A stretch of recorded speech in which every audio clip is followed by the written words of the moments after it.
بسم اللہ الرحمن الرحیم۔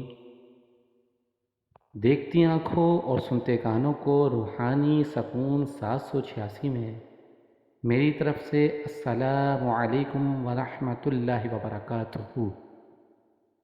آج کا واقعہ پیارے نبی کریم علیہ الصلاۃ والسلام کی عظیم الشان معجزے کا واقعہ ہے۔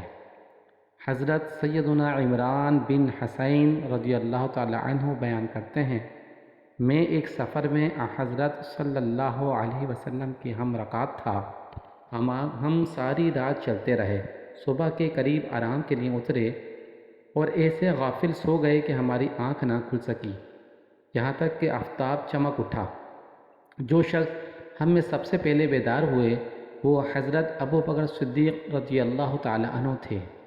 ہمارا دستور یہ تھا کہ ہم رسول اللہ صلی اللہ علیہ وسلم کو سوتے میں جگایا نہ کرتے تھے، یہاں تک کہ آپ خود ہی بیدار نہ ہو جاتے، کیونکہ ہم نے جانتے تھے کہ وہ نئی بات کیا ہے جو بحالت خواب آپ کو پیش آ رہی ہے۔ اس کے بعد حضرت سیدنا عمر رضی اللہ تعالیٰ عنہ بیدار ہوئے اور اللہ اکبر کہنے لگے، یہاں تک کہ رسول اللہ صلی اللہ علیہ وسلم بھی جاگ اٹھے۔ آپ علیہ السلام نے جب سر مبارک اٹھایا اور دیکھا کہ آفتاب چمک اٹھا ہے تو فرمایا، یہاں سے نکل چلو، اور ہم کو لے کر روانہ ہو گئے، یہاں تک کہ اب دھوپ میں سفیدی آ گئی تھی، یعنی کراہت کا وقت نکل گیا تھا۔ آپ علیہ السلام نے اتر کر ہم کو نماز پڑھائی۔ ہمارے ساتھ ایک شخص تھا کہ وہ علیحدہ جا کر بیٹھ گیا اور اس نے ہمارے ساتھ نماز نہیں پڑھی۔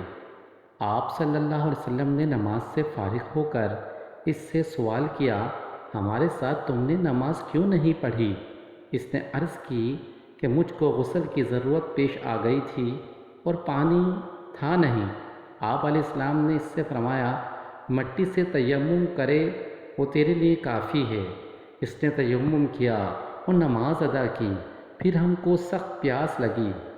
آپ علیہ السلام نے پانی کی تلاش کے لیے ایک قافلہ جو آگے جا رہا تھا اس کی طرف جلدی سے ہم کو روانہ کیا۔ ہم چل دیے، کیا دیکھتے ہیں کہ ایک عورت اپنی چھاگلوں کے درمیان، یعنی پانی کے برتنوں کے درمیان اونٹنی پر پیر لٹکائے جا رہی ہے۔ ہم نے اس سے پوچھا، پانی کا چشمہ کہاں ملے گا؟ اس نے جواب دیا، ارے پانی کہاں؟ ہم نے اس سے پوچھا، تیرے گھر اور پانی کے درمیان کتنا فاصلہ ہوگا؟ اس نے کہا کہ ایک دن رات کا۔ ہم نے کہا کہ رسول اللہ صلی اللہ علیہ وسلم کے پاس چل۔ اس نے کہا، رسول اللہ صلی اللہ علیہ وسلم کون ہیں؟ ہم اس کے ساتھ اور کوئی بات نہ کر سکے، بس اس کو ساتھ لے کر چل دیے اور پیارے آقا کریم علیہ السلام کے سامنے لا کر اس کو پیش کر دیا۔ آپ علیہ السلام نے پانی کے متعلق اس سے دریافت کیا۔ اس نے آپ علیہ السلام کو بھی وہی جواب دیا جو ہم کو دیا تھا، اور کہ یہ کہنے لگی کہ میں ایک بیوہ عورت ہوں اور میرے بچے یتیم ہیں۔ آپ نے حکم دیا کہ اس کی اونٹنی بٹھا دی جائے، چنانچہ تعمیل ارشاد کی گئی۔ آپ صلی اللہ علیہ وسلم نے اس کی چھاگلوں کے اوپر، یعنی پانی کے برتنوں کے اوپر دہانے میں دہن مبارک سے کلی کر کے پانی ڈال دیا اور اس کی اونٹنی کو کھڑا کر دیا تاکہ نیچے کے دہانے یعنی منہ سے پانی لے لیا جا سکے۔ اس وقت ہم 40 شخص تھے اور سب پیاسے تھے۔ سب نے شکم سیر یعنی پیٹ بھر کر پانی پیا اور اپنے اپنے پانی کے اونٹ اور مشکیزے اور جتنے برتن تھے سب پانی سے بھر لیے۔ سبحان اللہ! اور ہمارے اس رفیق نے غسل بھی کر لیا جو ان کے ساتھ بے غسل آدمی تھا، مگر صرف اتنا کیا کہ اپنے اونٹوں کو پانی نہیں پلایا، لیکن چھاگلیں تھیں یعنی کہ پانی کے مشکیزے برتن کے پانی کے جوش کے مارے پھٹی جا رہی تھی۔ اس کے بعد آپ علیہ السلام نے فرمایا کہ اب تھوڑا بہت جو کچھ کھانے کا سامان تمہارے پاس ہو وہ اس کے لیے لے آؤ۔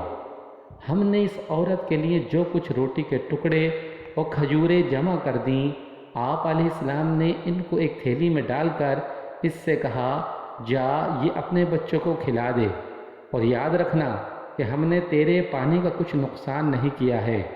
جب وہ اپنے گھر آئی تو اس نے کہا میں نے ایسا بڑا معاذ اللہ جادوگر کوئی نہیں دیکھا، ورنہ تو تسلیم کرنا ہوگا کہ وہ شخص اللہ کے سچے نبی ہیں جیسا کہ اس کا دعویٰ ہے۔ اس نے یہ کرشمے دکھائے۔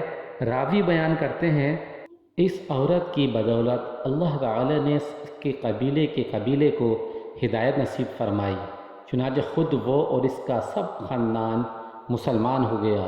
الحمدللہ، یہ ہمارے پیارے نبی کریم علیہ السلام کو اللہ تبارک و تعالی نے ایسے عظیم الشان معجزے دیے، کیا کہنے۔ یہ سب رب کی رحمتیں ہیں، اور اللہ تبارک و تعالی نے اپنے حبیب علیہ السلام کو تمام ایسی نعمتوں سے نوازا جو کسی اور کو نہیں دی۔